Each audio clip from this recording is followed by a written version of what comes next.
देखिए कक्षा 8वीं का गणित का सवाल दिया, प्रश्नावली है 6.1 और प्रश्न संख्या आपका 4 में यहाँ पे बोल रहा निम्नलिखित घन संख्याओं को उसके क्रमागत विषम संख्याओं के योग के रूप में लिखें। ठीक है, तो चलिए इस प्रश्न को हल करते हैं, उसके बाद समझाएंगे भी। तो यहाँ पे एक का हल करेंगे, रुकिए 1 मिनट।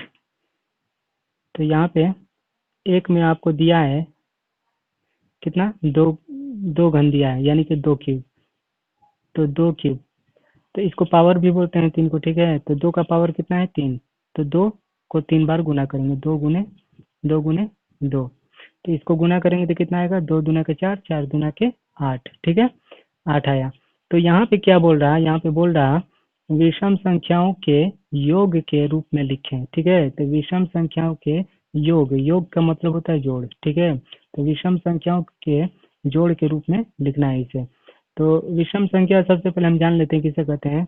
तो विषम संख्या उसे हम कहते हैं जो 2 से विभाजित ना हो, उसे हम विषम संख्या कहते हैं। जो 2 से विभाजित ना हो, यानी कि 2 से पूरा पूरी भाग देने पे ना कटे, उसे हम विषम संख्या कहते हैं। जैसे हो गया 3, 3 में अगर हम भाग करेंगे 2 से तो शेष आएगा। ठीक है, पूरा पूरी कटना चाहिए। तो 3 क्या हो गया, 3 एक विषम संख्या हो गया। 5 क्या हुआ, 5 एक विषम संख्या हो। उसके बाद 7 भी हो जाएगा विषम संख्या, फिर 9 हो जाएगा, 11 हो जाएगा, इसी तरह आगे भी है आदि। ठीक है, तो हमें करना क्या है, विषम संख्याओं के योग के रूप में लिखना है यहाँ पे। तो यहाँ पे बराबर का चिन्ह देकर 2 विषम संख्याओं को लिखकर जोड़ना है ताकि 8 आ जाए जोड़ने पे। ठीक है, तो एक विषम संख्या हम ले लेते हैं 3। ठीक है, फिर प्लस का चिन्ह देते हैं। उसके बाद दूसरा विषम संख्या को ले लेते हैं 5। ठीक है, तो 2 विषम संख्याओं का योग, यानी कि इसको जब जोड़ते हैं 3 और 5 को, 2 विषम संख्याओं को, तो कितना आ रहा, 8 आ रहा। ये हो गया आपका आंसर। समझ में आ रहा है ना, कमेंट करके बताइएगा। अब देखिए 2 में यहाँ पे दिया है 4 क्यूब, तो यहाँ पे लिखेंगे 4 क्यूब।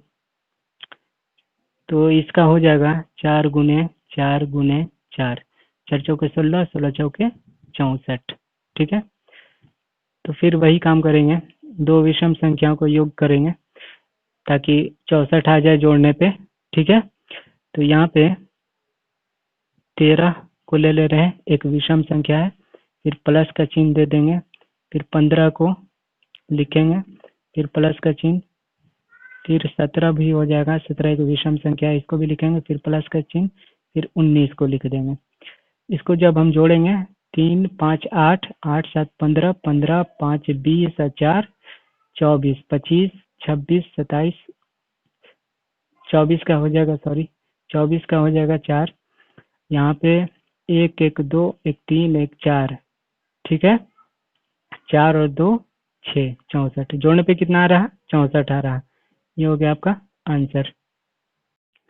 अब देखिए यहाँ पे 3 में दिया है 5 क्यूब, यानी कि 5 का पावर दिया है 3। ठीक है, तो 5 गुने 5 गुने 5। ठीक है, तो 5 बचे 25, अब 25 बचे कितना हो जाएगा, 125।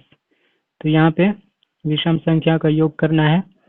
तो यहाँ पे एक विषम संख्या ले रहे, यहाँ पे ले रहे हैं 21 प्लस, फिर दूसरा ले लेंगे 23 प्लस, तीसरा हो जाएगा 25 प्लस, फिर हो जाएगा 27, फिर प्लस, फिर 29। इनका योग करेंगे, इनको जोड़ेंगे तो आएगा कितना, 125। ठीक है, ये हो गया आंसर। 4 में दिया है आपको 8 क्यूब, तो ये हो जाएगा 8 गुने 8 गुने 8, तो 8 8 64, और 64 को 8 में गुना करेंगे तो आ जाएगा कितना, 512। ठीक है, तो 512 आया। इसका भी विषम संख्या लिखकर इसका योग करना है, विषम संख्याओं का योग करना है।